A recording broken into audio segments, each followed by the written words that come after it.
va essayer de se faire entendre. Je crois que ça ira.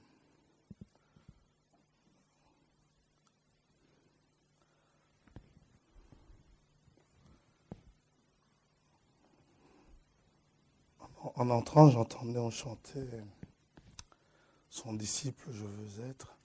Et nous sommes justement sur ce point-là.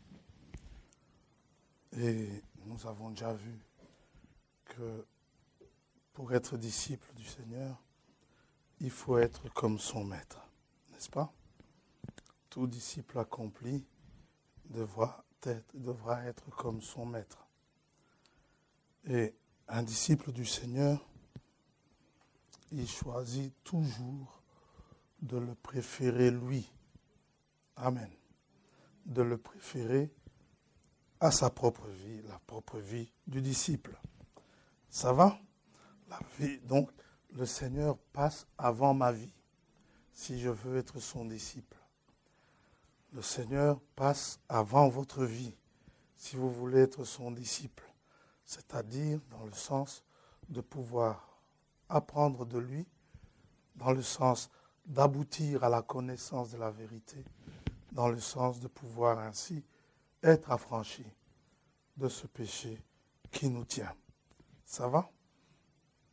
Et un disciple, il doit porter sa croix.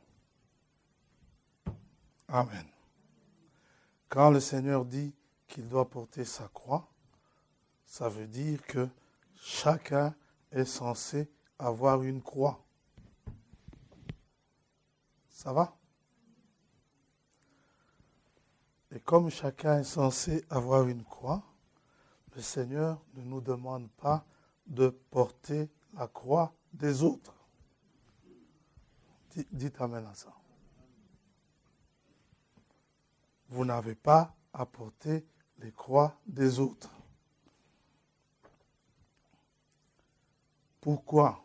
Nous avons vu que la croix, elle est destinée justement à nous faire crucifier. Ok? Et si nous portons notre croix, ce n'est pas pour le plaisir de la porter, c'est pour aller à un certain endroit que Dieu va nous conduire, pour que nous puissions ainsi y être crucifiés. Et quand on regarde son modèle à lui, là où il s'est fait crucifier, nous voyons qu'à l'endroit où il s'est fait crucifier, il a été humilié. Amen. Ça va aller. Donc, il doit être humilié. Non seulement cela, il doit être dépouillé. Donc, on va lui enlever tout ce qu'il peut avoir. Là où il va se faire crucifier, on va se moquer de lui. Le Seigneur a dit, le Fils de l'homme va être livré entre les mains des hommes et on en fera ce qu'on voudra. Amen. Le chrétien, il est considéré être une brebis. Une brebis ne discute pas. Une brebis renonce à ses droits. Ne portez pas ma toux, hein. Il y en a qui éclaircissent leur voix à ma place. Ouais.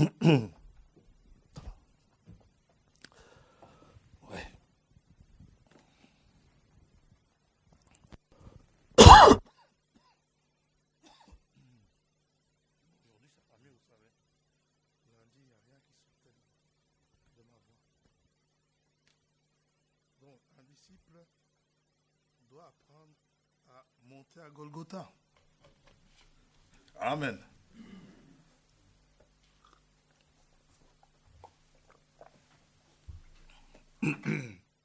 Sans se débattre.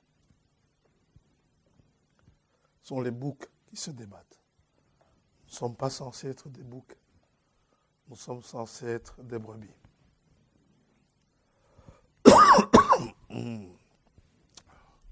Excusez-moi, on ne va pas être long. Hein. Je ne vais pas vous embêter avec ça pendant longtemps. Un disciple, il ne doit pas vérifier si son voisin porte bien sa croix.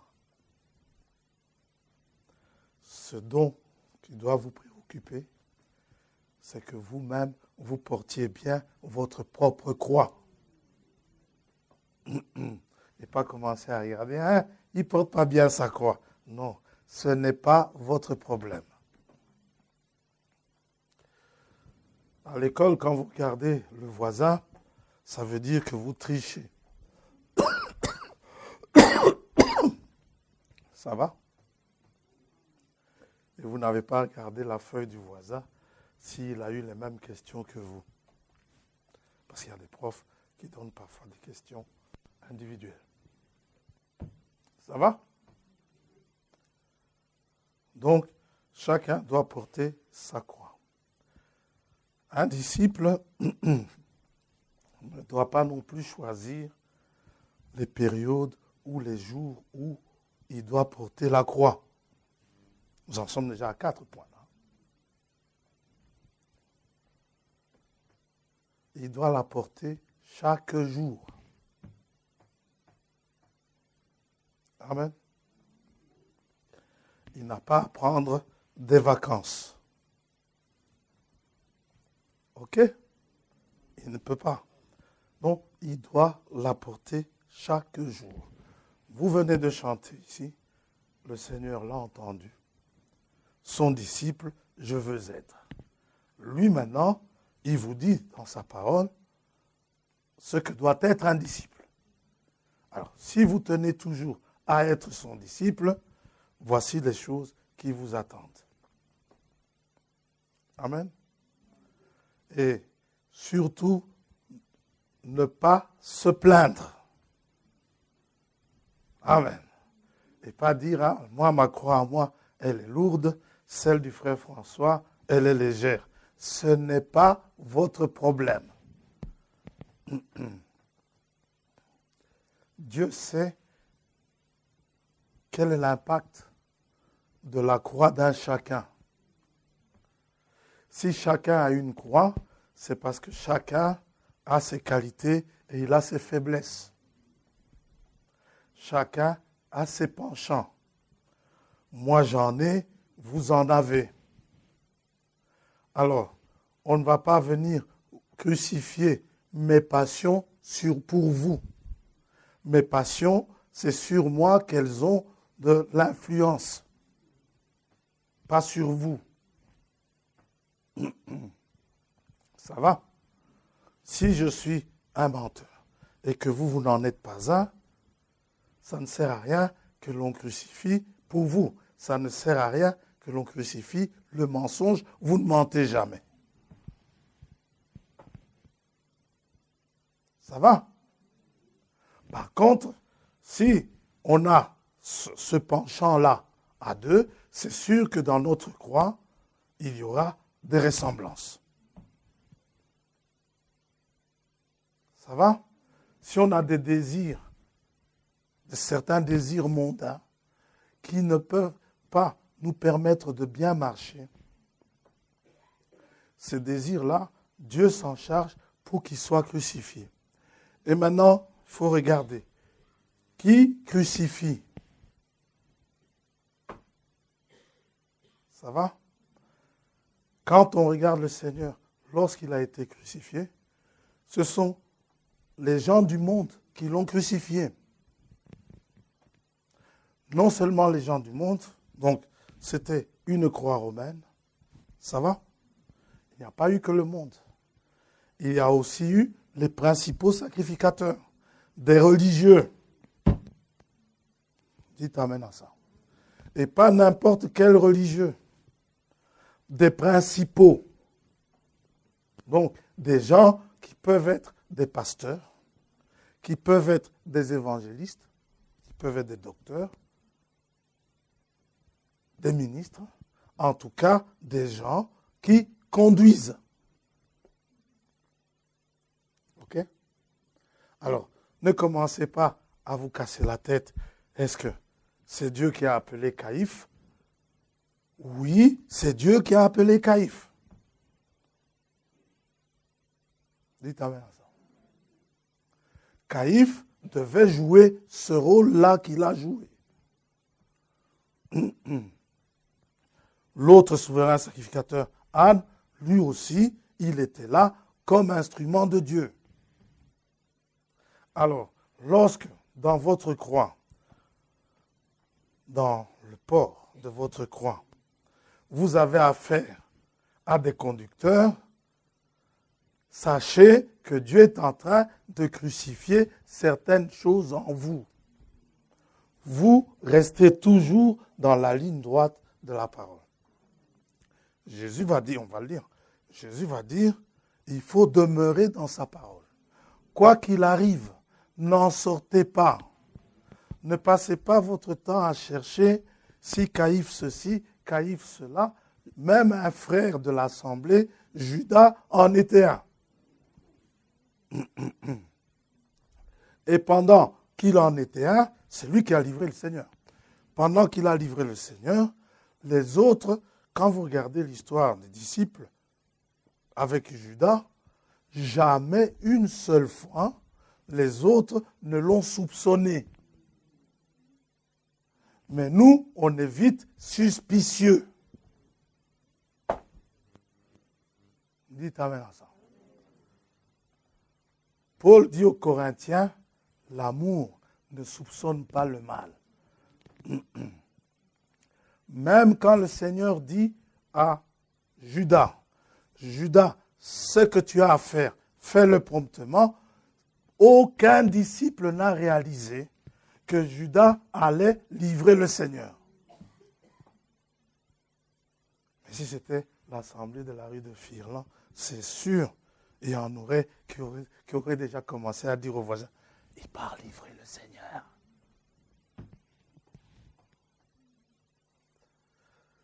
Occupez-vous de porter votre croix. Pour le prochain, il y a une recommandation. Nous y arrivons, mais pas aujourd'hui. Ça va. Pour ce qui est du disciple envers le prochain, il y a une recommandation. Nous devons nous en tenir uniquement à cela. Souvenez-vous, le grand frère ici, lui, il vient d'entrer, il ne l'a pas chanté, mais tous les autres, je crois que je suis entré après vous, donc vous tous, vous avez chanté ça, son disciple, je veux être. N'est-ce pas? Dieu a entendu. Alors, comme Dieu a entendu, dans Jean 11, il dit qu'il exauce toujours les prières au nom de Jésus-Christ. Ça va? Il les exauce toujours. Donc, vous venez de faire cette prière. Vous voulez être son disciple, eh bien, c'est sûr qu'il va exaucer cette prière. Alors, quand il va l'exaucer, ne commencez pas à vous plaindre. Ça va? On ne va pas vous donner des bancs bien polis, bien cirés. On ne va pas vous donner des caméras pour pouvoir tout regarder. Non. Les conditions de travail appartiennent à Dieu seul. Pardon. Et il veut que chacun de ceux qui apprennent chez lui, il veut qu'ils réussissent. Ça va? C'est parce que l'Éternel vous aime.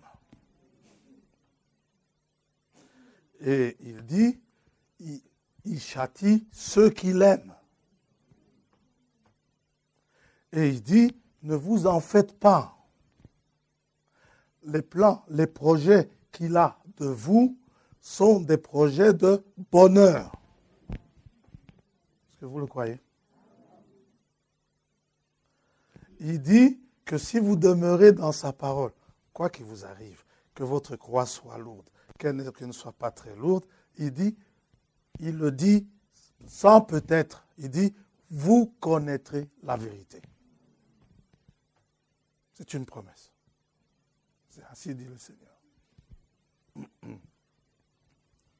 Et lorsque vous connaîtrez la vérité vous affranchira. Amen. Dieu vous bénisse. On n'a pas fini. Hein. Nous allons nous lever. Nous allons lire dans Jean 15.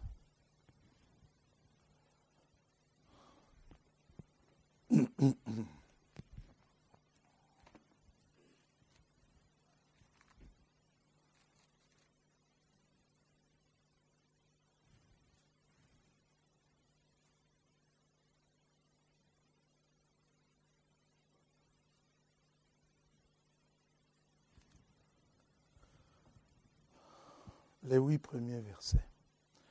Je suis le vrai cep et mon père est le vigneron. Tout sarment qui est en moi et qui ne porte pas de fruits, il le retranche. Et tout sarment qui porte du fruit, il les monte, afin qu'il porte encore plus de fruits. Un ne suffit pas. Les raisins, les fruits, le raisin, ça pousse en grappe, pas un petit raisin comme cela. Ok? Déjà, vous êtes purs à cause de la parole que je vous ai annoncée. Demeurez en moi et je demeurerai en vous. Comme le sarment ne peut de lui-même porter du fruit, s'il ne demeure attaché au cep, ainsi vous ne le pouvez pas non plus si vous ne demeurez pas en moi. Si vous ne demeurez en moi. Je suis le cep. Vous êtes les sarments. Celui qui demeure en moi et en qui je demeure porte beaucoup de fruits, car sans moi, vous ne pouvez rien faire. Si quelqu'un ne demeure pas en moi, il est jeté dehors, comme le sarment, et il sèche. Puis on le ramasse, on le jette au feu, et il brûle. Ça va? Si vous demeurez en moi, et que mes paroles demeurent en vous, demandez ce que vous voudrez, et cela vous sera accordé. Si vous portez beaucoup de fruits, c'est ainsi que mon Père sera glorifié et que vous serez mes. Amen. Nous allons prier.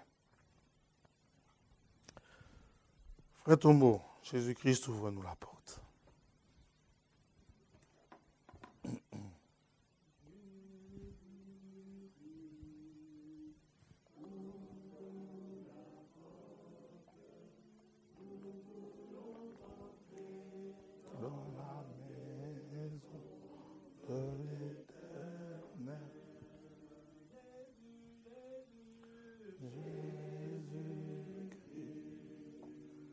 Ouvre-nous la porte, nous voulons entrer dans la maison de l'Éternel.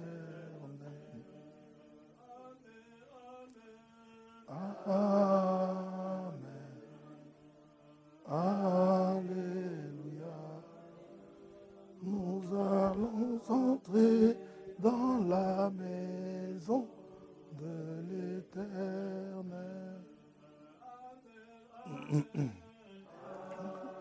Amen. Alléluia.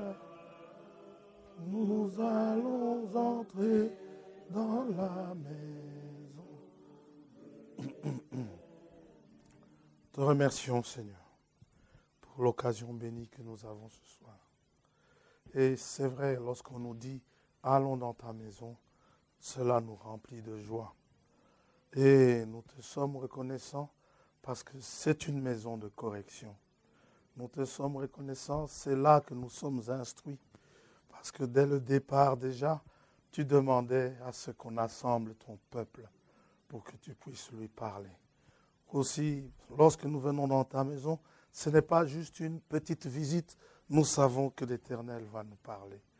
Oh, puisses-tu vraiment nous parler à chacun, nous instruire, et ce qui est réprimandable, que tu réprimandes. Et là où nous ne savons pas très bien quelle décision prendre, que tu sois notre conseiller. Là où nous avons fauté, châtie-nous, Seigneur, mais ne nous retire pas ta bonté.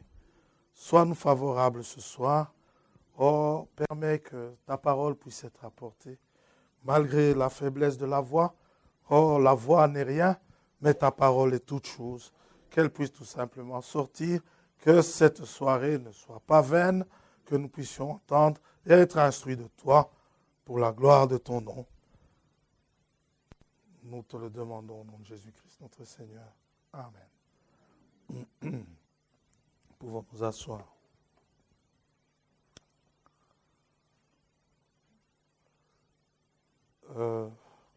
Quand j'aurai terminé, rappelez-moi que je vous donne le programme pour la famille Ngachi, parce que j'ai oublié d'en parler avant le culte. Ça va? Le frère Willy Ngachi a perdu sa maman la nuit de dimanche à samedi, de dimanche à lundi. Ok. Donc, après avoir lu ceci, nous intitulerons juste « Si vous portez beaucoup de fruits ».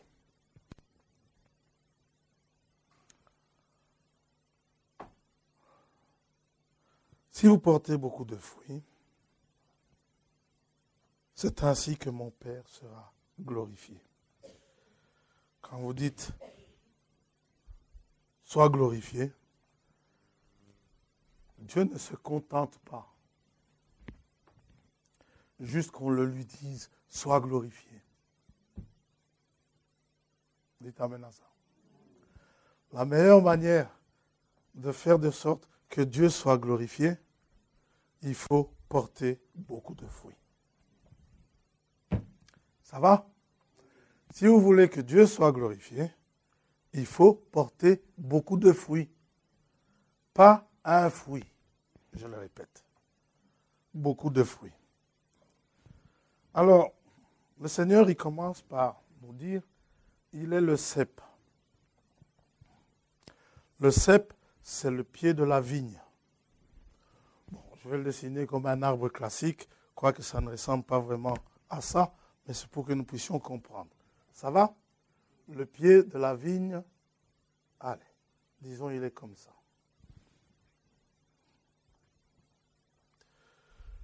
Et c'est lui, c'est le pied qui a des racines. Alors ça, vous avez frère Karel, frère Tombeau, qui peuvent bien vous expliquer là. L'arbre puise sa nourriture du sol. Ça va? Pour que l'arbre puisse tirer sa nourriture du sol, il le fait par les racines. OK?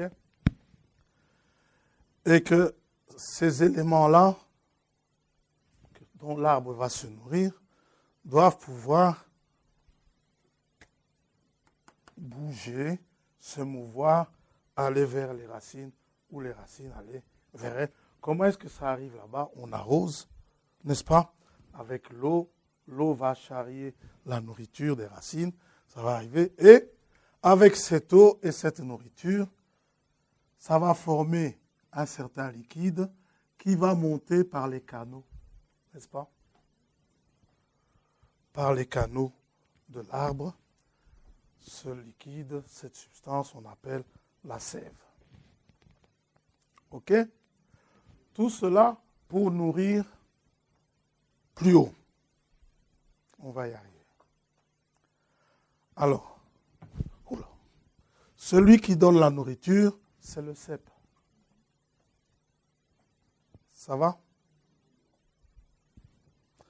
Et cette nourriture, lorsqu'elle va monter, eh bien, elle va aller et vers les branches. Pour la vigne, on appelle ces branches les sarments. Ça va? Les fruits ne pousseront jamais au pied du cep. Mais par contre, celui qui apporte la vie, c'est le cep. C'est la vie du cep qui va dans les branches, dans les sarments. OK? Et les fruits vont sortir ici, vers les sarments. OK? Évidemment, pour que les sarments donnent des fruits,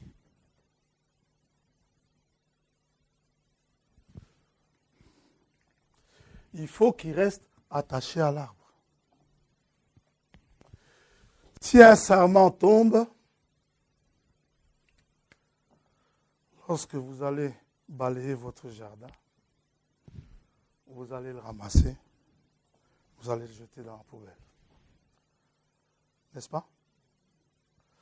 Donc, le sarment, dès qu'il est coupé de l'arbre, du cep, il ne donnera plus rien. Même s'il avait déjà commencé à en donner, il ne servira plus à grand-chose. C'est pourquoi le Seigneur dit, il faut rester, il faut demeurer en lui. Il se peut que les conditions de vie, donc de l'atmosphère, il se peut que les conditions de vie soient difficiles. Comme maintenant, la météo n'est pas clémente. Il fait très froid. Restez. Il paraît que cette nuit, les températures vont plonger. Il va faire entre -3 et -7, parfois même -9, à certains endroits. Alors, si maintenant vous souffrez du gel, Frère Branham dit, l'hiver c'est un jugement. Si maintenant vous souffrez du gel, que vous dites, ah non, c'est trop difficile, je sors de là comme ça, on va me mettre dans la poubelle ira bien au chaud,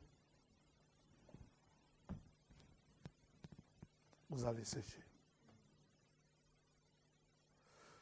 La poubelle n'est pas votre place. Votre place, c'est être attaché au sarment. Il nous est dit, si vous portez beaucoup de fruits, c'est vrai que les fruits, il y en a de plusieurs espèces, n'est-ce pas? Il y a plusieurs sortes de fruits. Il y a des figues, il y a des olives, il y a des grenades, il y a tous ces fruits bibliques, il y a les pommes, il y a les poires. Ce sont des fruits.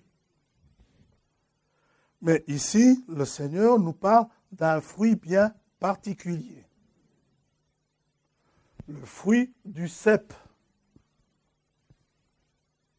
Ça va? Et avant d'en arriver au fruit du cep, c'est que déjà depuis la Genèse, le fruit est le garant de la perpétuation d'une espèce. Genèse chapitre 1er.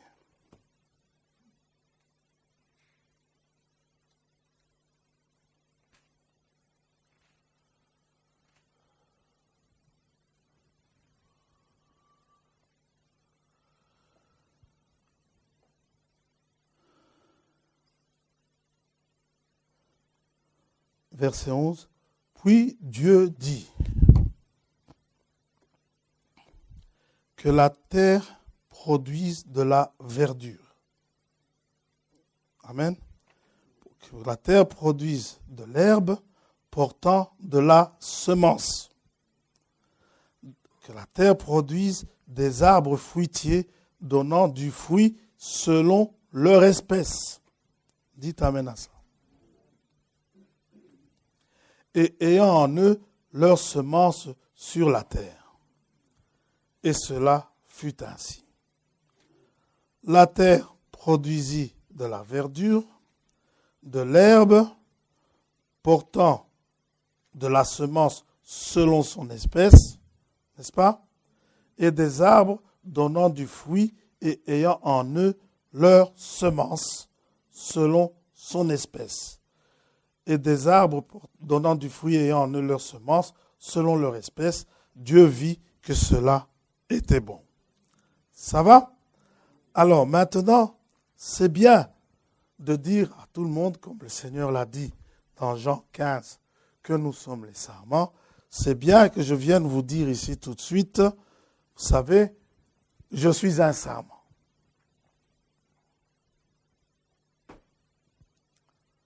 Ouais, ça veut dire que je suis une branche. Ça va? Ou bien je peux venir ici, je pars au parc là-bas, je ramasse une branche flexible, comme il n'y a pas de feuilles sur les branches maintenant, je viens avec, je vous montre, je vous dis ça, c'est un sarment de la vigne. Vous pouvez me croire, tout comme vous ne pouvez pas, ne pas me croire, rien ne peut montrer que c'est réellement un sarment de la vigne ou pas. Ok? Chez moi, il y a une vigne. Je peux aller chez elle, je peux prendre un sarment, je viens avec, je vous montre. C'est un sarment. Vous pouvez toujours ne pas me croire.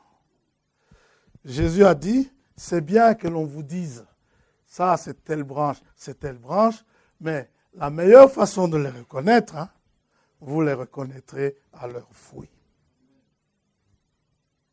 Amen. Parce que je risque d'aller prendre une branche flexible qui ressemble à un sarment, genre colocante sauvage, n'est-ce pas? Et qu'est-ce qui se passe avec ça? D'ailleurs, la colocante sauvage, on l'appelle la fausse vigne, parce que les feuilles se ressemblent. Donc, on ne reconnaît pas un sarment aux feuilles, on reconnaît un sarment à ses fruits. Jésus a dit, vous les reconnaîtrez à leurs fruits. Et un fruit, vous savez, vous ne pourrez jamais planter un avocat. Vous prenez un avocat. Vous prenez le noyau qui se trouve dans le fruit.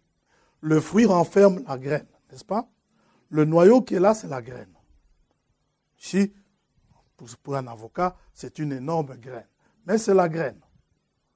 Vous prenez la graine de l'avocat, ça ne vous donnera jamais un pamplemoussier, ni un oranger.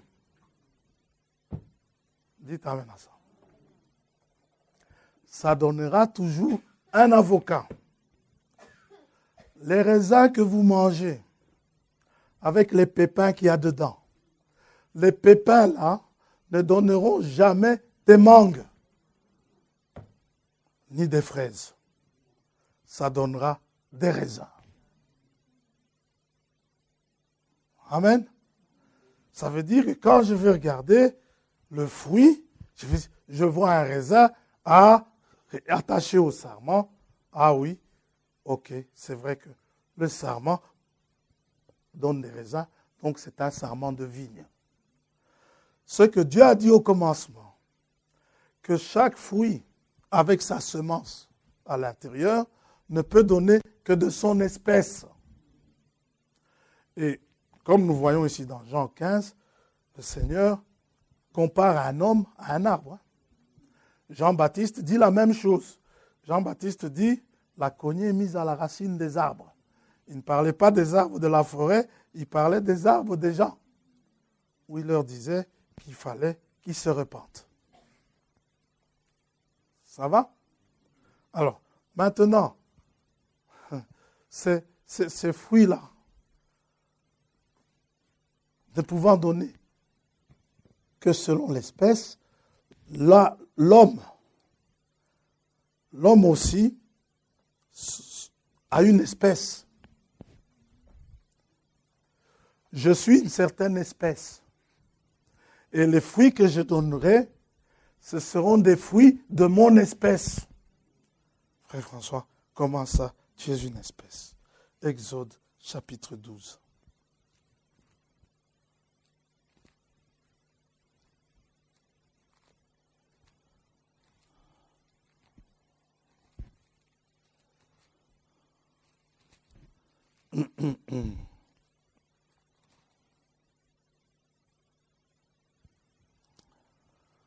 Verset 37. Les enfants d'Israël partirent de Ramsès pour Sukkot, au nombre d'environ 600 000 hommes de pied sans les enfants. Dites amen à ça. Donc quand on dit 600 000 hommes de pied, ça veut dire que seuls les hommes ont été comptabilisés. Les femmes pas, les enfants non plus. C'est pourquoi lorsqu'on parle de ce peuple dans le désert, on parle souvent de 2 millions de personnes. Ça va? Mais pour ce qui est d'Israël, seulement d'Israël, 600 000 hommes de pied, sans compter les enfants. Avec Israël, verset 38, une multitude de gens de toute espèce. N'est-ce pas? Montèrent avec eux. Ils avaient aussi des troupeaux considérables de brebis et des bœufs. Lorsque Frère Branham parle de ces gens-là, de toute espèce, Scofield aussi en parle, pour ceux qui ont une Bible Scofield. Ce sont des gens, qu'est-ce qu'il dit Scofield? Scofield il dit, ce mélange de gens de toute espèce, comme les membres inconvertis des églises d'aujourd'hui, il dit, ce mélange de gens fut une cause de faiblesse et de division. Il y avait une puissance, une manifestation de la puissance divine qui avait impressionné ces hommes, sans qu'aucun vrai changement ne se soit produit dans leur cœur. Ce sont des gens d'une certaine espèce. Il y en avait encore une comme ça, dans la maison de Simon le pharisien. Luc 7.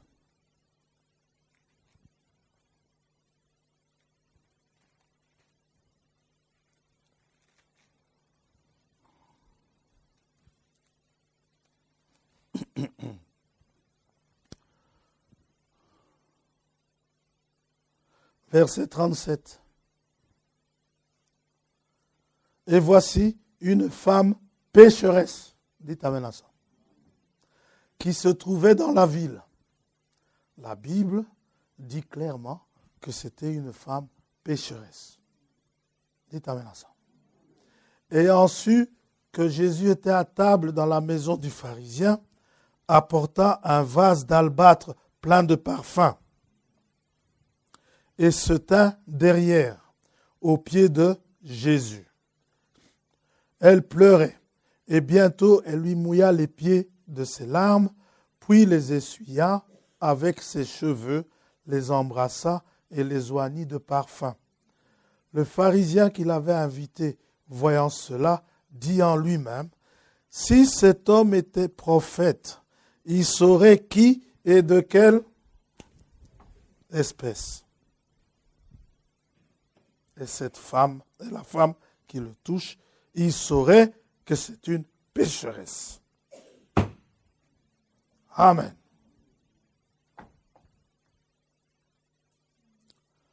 Donc, je peux venir me déguiser, mais mon fruit contient la graine de mon espèce. Ça va? Si je suis du genre,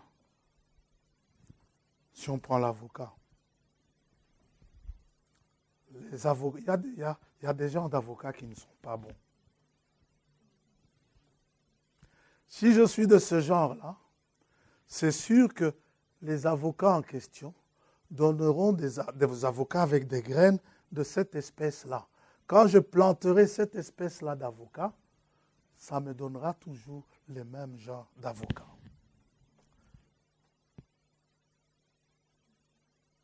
Si c'est du genre très sucré, avec de bons de bonnes graisses dedans, de bons lipides dedans, ou des trucs comme cela, si c'est de ce genre-là que je plante ça, c'est sûr, ça me donnera de bons avocats.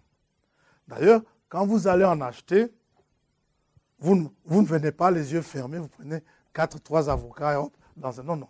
Vous regardez, vous prenez les avocats. Vous regardez. Dites Amen ensemble. Vous regardez. Il y a parfois même dans les marchés des marchands de fruits qui découpent certains fruits pour vous permettre de les goûter avant. Parce que le visu ne vous aide pas non plus. Quand je suis arrivé au Congo, j'en ai acheté très cher des avocats. Eh bien, ils étaient mauvais. Je n'en ai même pas mangé un seul. Pour vous dire. Et pourtant, ils étaient beaux. Vendus dans un supermarché, c'était des trucs qu'ils avaient importés de l'Afrique du Sud. Moi, j'ai snobé la dame qui vendait cela au coin de la rue, alors ses avocats étaient moins beaux, mais ils étaient plus bons. Ils étaient meilleurs. Vous voyez? Là où on se trompe souvent. Le royaume des cieux ne vient pas de manière à frapper le regard. Vous voyez? Donc, il y a une espèce que l'on dégage. C'est pourquoi le Seigneur, je cherchais le verset ici, c'est pourquoi le Seigneur dit, vous les reconnaîtrez à leurs fruits. Amen. C'est Matthieu 7, 16.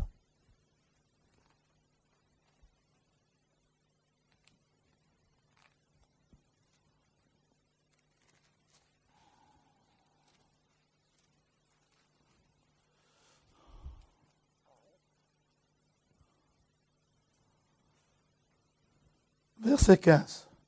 Gardez-vous des faux prophètes. Ça, c'est une espèce. Ils viennent à vous en vêtements de brebis. Dites amen à ça. Donc, un faux prophète, regardez le fruit qui dégage. Il y a le noyau à l'intérieur. Alors, il y a le fruit qui entoure le noyau. Et ce fruit-là, il est très beau. Il a des vêtements de brebis. La laine. Mais au-dedans, l'espèce ici dedans, ce sont des loups ravisseurs. Dites amen à ça. Vous les reconnaîtrez à leurs fruits. Cueille-t-on des raisins sur des épines ou des figues sur des chardons? Tout bon arbre porte de bons fruits. Il ne parle pas des feuilles. Il ne parle pas des fleurs. À propos des fleurs, la fleur de la colocynte sauvage, elle est très jolie. Mais c'est la mort. Ou un mauvais arbre portait de bons fruits. Tout arbre qui ne porte pas de bons fruits est coupé et jeté au feu. C'est donc à leurs fruits que vous les reconnaîtrez. Amen. Alors, comme dans le naturel, il y a beaucoup d'espèces de fruits. Le naturel typifie le spirituel. Il y a aussi beaucoup d'espèces de fruits spirituels. Pas toujours des mauvais, il y a de bons fruits dans le spirituel. Les fruits de la repentance. Ça va? Il y a les fruits de la justice. Il y a toutes sortes de bons fruits. Il y a aussi des fruits qui montrent, qui expriment certaines choses, qui sont les résultats de certaines choses, n'est-ce pas? Le fruit des entrailles. N'est-ce pas? C'est un fruit. Ce n'est pas selon le langage biblique. Mais ce qui nous intéresse aujourd'hui, en tant que candidat à être disciple, c'est le fruit de la vigne. N'est-ce pas? N'est-ce pas? D'abord, le raisin, c'est vrai. Avec le raisin, tout le monde le sait. On fait quoi avec? du vin. Dans le message, chaque fois qu'on pose la question à quelqu'un, le vin, il représente quoi? Ils vous disent tout de go, la stimulation de la révélation. Oui, c'est vrai. C'est la stimulation de la révélation. Mais il n'y a pas que ça. Le vin ne représente pas que la stimulation de la révélation. Revenons dans Jean 15.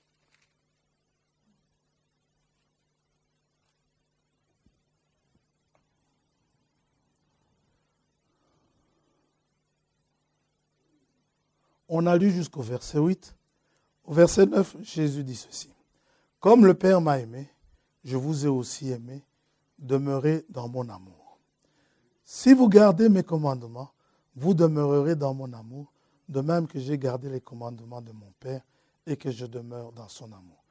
Je vous ai dit ces choses afin que ma joie soit en vous et que votre joie soit parfaite. Quand quelqu'un prend du vin, il est aussi joyeux.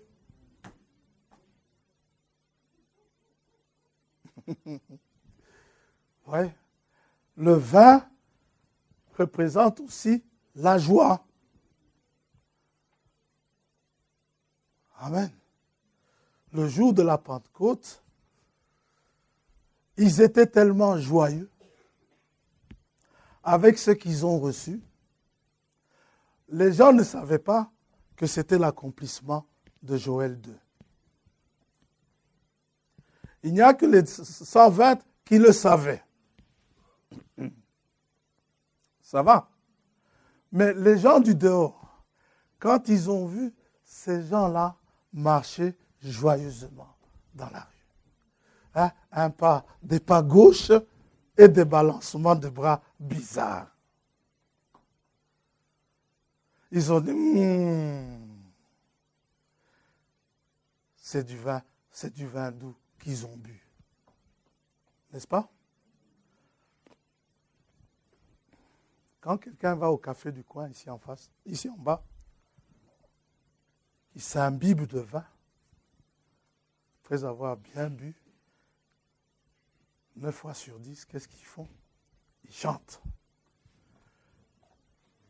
Ils montent la rue en chantant. Et généralement, ils chantent fou. Mais ils chantent. Et ils chantent. Ils chantent. Ils viennent, ils vous abordent même dans la rue. Et tout en chantant, vous avez compris qu'il a pris du vin. Il est joyeux. Quand les effets du vin vont commencer à s'estomper, il va se mettre à pleurer. Mais il est joyeux. Ça veut dire quoi? Ça veut dire que quand Jésus dit qu'il est le cep, que la vie qui circule dans le cep, qui va dans le sarment, ainsi qu'il a été dit par l'ange lorsqu'il annonce au berger, Jésus-Christ est un sujet de joie. Ça va? Il ne veut pas que nous soyons tristes. Quand le jour de la résurrection, Cléopas et l'autre se baladent dans la rue en étant tristes, il les a rejoints et dit, mais de quoi parlez-vous en étant aussi tristes? Vous n'avez plus de raison d'être triste. Soyez joyeux. Jésus-Christ est ressuscité. Il est vivant. Il est au milieu de vous aujourd'hui. Oh, et il est prêt. Et il vous dit, si vous voulez porter du fruit, beaucoup de fruits, les fruits semblables à ceux du Maître, si vous voulez les porter, eh bien, restez, demeurez en lui. Et depuis l'Ancien Testament, il est question que justement, les fruits,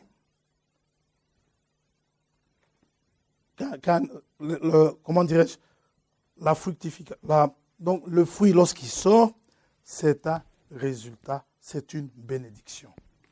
Deutéronome 28. Et c'est une bénédiction pour qui? Pour celui qui demeure dans la parole de Dieu. Deutéronome 28. Si tu obéis à la voix de l'Éternel, ton Dieu, en observant et en mettant en pratique tous ces commandements que je te prescris aujourd'hui, l'Éternel, ton Dieu, te donnera la supériorité sur toutes les nations. Verset 4. Le fruit de tes entrailles. D'abord, verset 3. Tu seras béni dans la ville et tu seras béni dans les champs. Le fruit de tes entrailles, le fruit de ton sol, le fruit de tes troupeaux, les portées de ton gros et de ton menu bétail, toutes ces choses seront bénies. Amen. Et le Seigneur nous dit, nous devons porter des fruits. Alors, pour porter les fruits, c'est simple. Il nous dit, nous devons demeurer en lui. Jean 15, il dit ceci, verset 4, on reprend le verset 4, demeurez en moi et je demeurerai en vous. Qu'importe la météo, dites amen ensemble. Même s'il y a un tremblement de terre,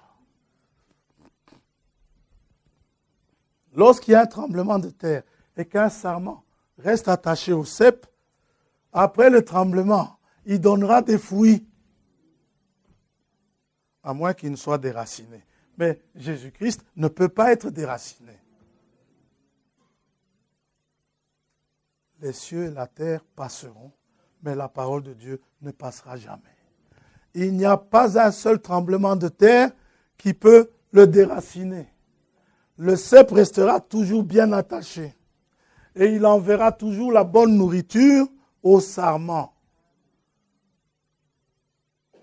Qu'importe ce qui peut arriver, restez attaché à lui. Les combats que vous avez à livrer, restez attachés à lui. Ne doutez pas de la parole. Ne doutez surtout pas du fait que Dieu prend soin de vous. Ne doutez jamais de cela. Il dit, comme le sarment. Donc, il dit, s'il ne demeure attaché au cep, le sarment, ainsi vous ne le pouvez pas non plus. Comme le sarment ne peut de lui-même porter du fruit, s'il ne demeure attaché au cep, ainsi vous ne le pouvez pas non plus si vous ne demeurez en moi. Il est conscient, quand il nous dit porter du fruit, porter beaucoup de fruits, il est conscient de quelle espèce nous sommes. Il est conscient d'où nous sommes sortis. Dites amen ensemble. Mais lui, il a cette puissance pour nous transformer, pour nous donner une nouvelle vie. Il est conscient que c'est difficile parce que le fruit de l'esprit, c'est l'amour, c'est la joie, c'est la paix, c'est la fidélité. N'est-ce pas? C'est la tempérance, c'est la foi, c'est toutes ces choses-là. Tout cela, ça fait partie des qualités du fruit de l'esprit. Il sait très bien qu'en nous, il n'y a rien de bon, mais si nous nous attachons à lui, nous serons transformés en sarment de vigne, parce qu'il est Dieu. Il est Dieu créateur. Maintenant, il continue. Il dit ceci. Verset 5. Si je suis le cep, vous êtes les sarments. Celui qui demeure en moi et en qui je demeure porte beaucoup de fruits, car sans moi, vous ne pouvez rien faire. Nous sommes conscients que sans lui, on ne peut rien faire. Si quelqu'un ne demeure pas en moi, il est jeté dehors, comme le sarment, et il sèche, puis on le ramasse, on le jette au feu, et il brûle. Ça va? Si vous demeurez en moi et que mes paroles demeurent en vous, demandez ce que vous voudrez et cela vous sera accordé. Mais ce que je cherchais le plus, c'était verset 2, je ne sais pas pourquoi je l'ai sauté. Tout sarment qui est en moi et qui ne porte pas de fruit, il le retranche. Et tout sarment qui porte du fruit, il l'émonde afin qu'il porte encore plus de fruits. Émondé. Qu'est-ce que ça veut dire émondé? J'ai demandé à Google. Google, explique-moi un peu ce que ça veut dire émondé. Moi, j'ai mon idée là-dessus, mais toi, donne-moi un peu la tienne. Google me dit, émondé, c'est débarrasser la branche de rameaux morts et inutiles. Donc, s'il y a des de tout petits rameaux inutiles, émondés, pour autant qu'il y ait des fruits, on n'émonde pas n'importe quel sarment. Il dit, il émonde les sarments qui ont du fruit. Quand il n'y a pas de fruits, il enlève. Ça va? Quand il y a des fruits, ces petits rameaux-là ont tendance à gêner le fruit dans sa croissance, dans sa maturation. L'autre il dit, ces rameaux morts et inutiles déséquilibrent la croissance. Les fruits n'arrivent jamais à maturité. Ça va? Émonder, c'est aussi enlever des plantes parasites.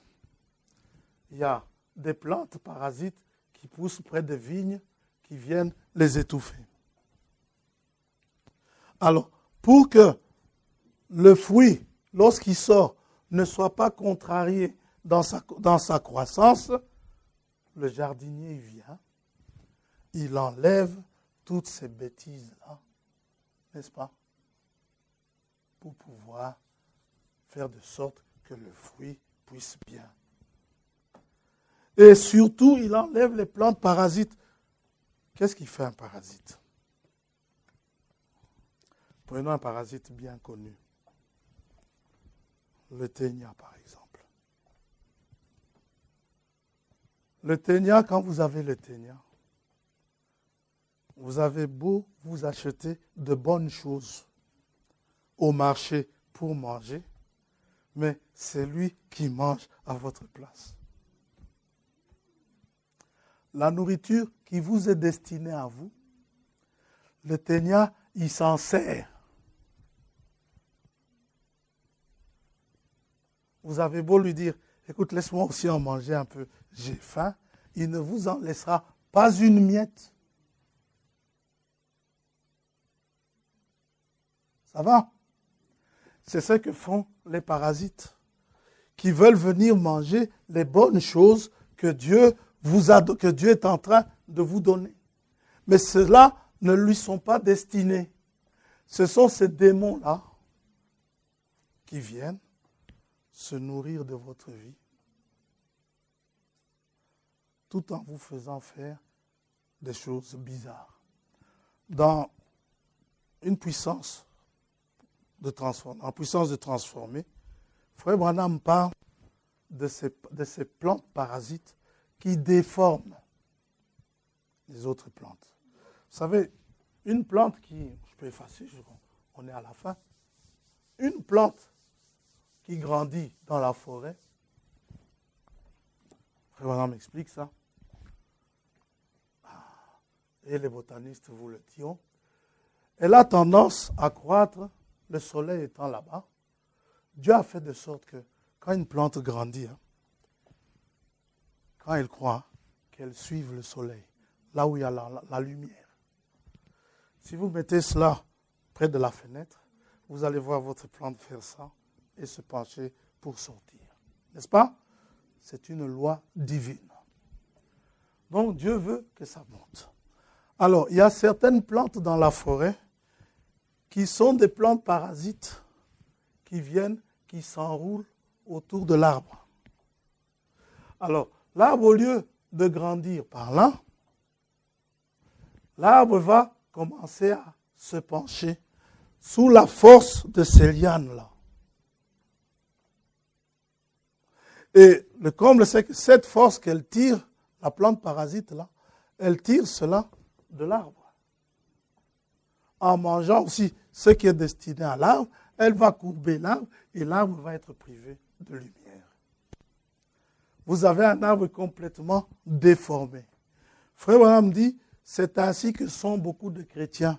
Satan les a tellement bien liés qu'au moment de grandir, au lieu de grandir vers la lumière, vers Christ, ils grandissent en étant déformés. Alors, pour pouvoir les redresser, il faut une puissance de transformation. Et c'est ce que fait le Seigneur avec ses disciples.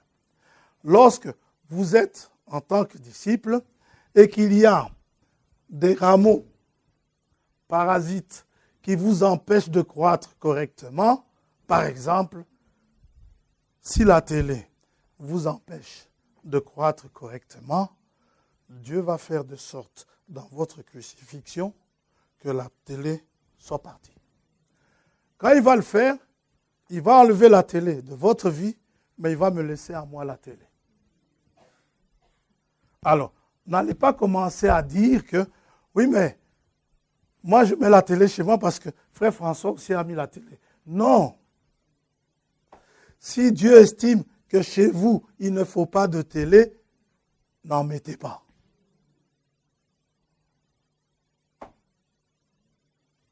Ça va? Et il n'y a pas que la télé. Il y a des choses que Dieu va me permettre à moi d'avoir et qui va vous refuser d'avoir. Il y a des choses qui vont vous permettre à vous, mais que chez moi, il va refuser. Dieu est souverain. Il sait ce qui est bon pour vous, ce qui est bon pour moi, il sait ce qui est bon pour tout le monde. Il sait ce qui doit être crucifié chez moi. Il sait ça. Ça va? Et pendant que nous apprenons, pendant que nous suivons le Seigneur, il y aura des choses qui essaieront de nous empêcher de marcher et d'apprendre correctement de lui. Alors, parfois, s'il faut être catégorique, Dieu le sera. Parfois, s'il faut enlever un être cher, Dieu va l'enlever. Si c'est un obstacle à votre croissance, Dieu peut l'enlever. Dites amen à ça. Ça écorche, mais on en revient à ce cantique qui dit, quand je serai dans des bords plus heureux, je chanterai l'hymne qui ici-bas, je chantais toujours, comme tu veux Seigneur, comme tu veux. C'est ce que Dieu veut. Parfois, il peut vous enlever quelque chose de très cher ou vous empêcher de faire un travail que vous vouliez faire. Mais pourquoi moi, Seigneur? Pourquoi? Et l'autre, non. Dieu sait que l'autre, en faisant ce travail-là, va toujours continuer à bien le suivre.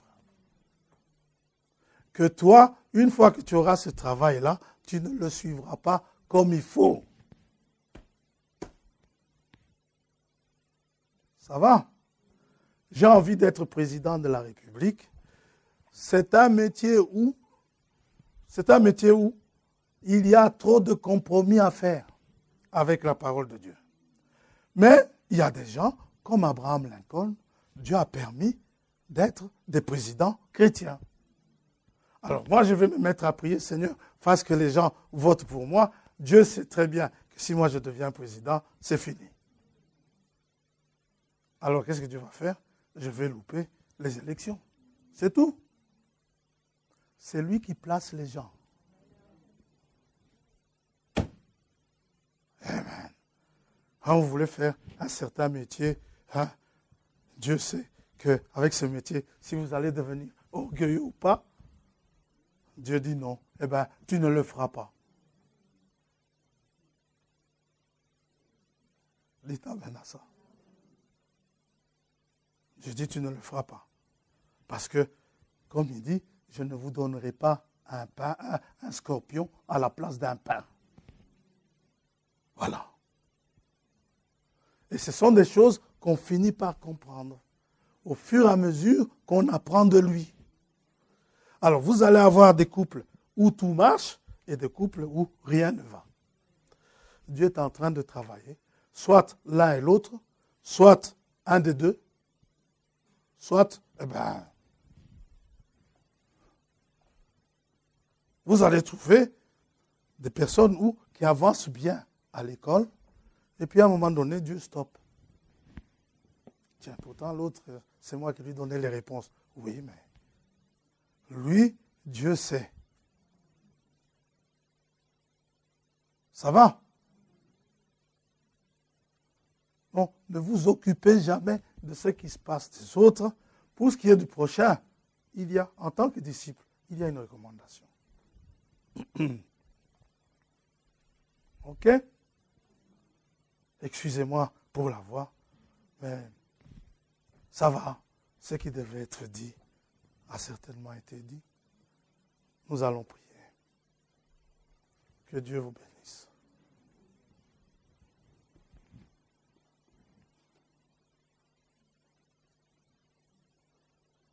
Prions. Moi, je n'ai plus de voix.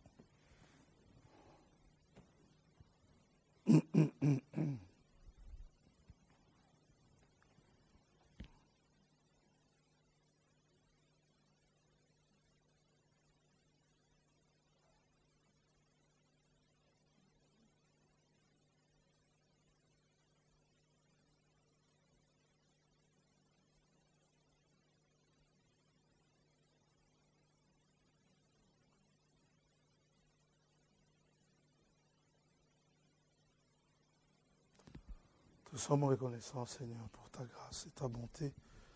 Nous sommes reconnaissants pour toutes choses, toi. Tu veux que nous apprenions de toi. Et, Seigneur, aujourd'hui nous sommes quelque peu diminués physiquement, mais tu as permis que nous puissions tenir la réunion. Cela a été dit de manière un peu entrecoupée, mais tu es celui qui mettra tout dans l'ordre, dans nos cœurs. Te faisons confiance pour cela. Et nous te remercions. Bénis tes enfants ce soir. Bénis chacun d'entre nous, Père. Et accorde à chacun, oh Dieu, ce dont il a besoin pour pouvoir continuer à croître. Accorde à chacun la délivrance dont il a besoin. Accorde à chacun, oh Dieu, d'être un bon élève, un bon étudiant de toi, auprès de toi. Tu as dit que le Saint-Esprit viendrait, qui nous conduirait dans toute la vérité. Cette vérité que nous avons besoin de connaître. Puisses-tu tout simplement, Père, nous faire arriver à ce point-là pour la gloire de ton Saint-Nom. Au nom de Jésus-Christ, notre Seigneur, nous t'avons prié ainsi et nous t'avons demandé. Et nous te remettons notre chemin du retour. Amen.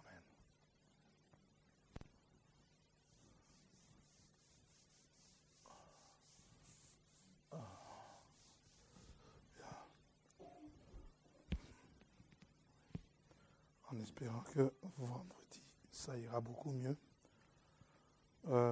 Frère Gachi, frère Jean-Pierre, frère Alain, vous les connaissez tous les trois. Alain Gachi, Jean-Pierre Gachi, ils ont perdu leur maman.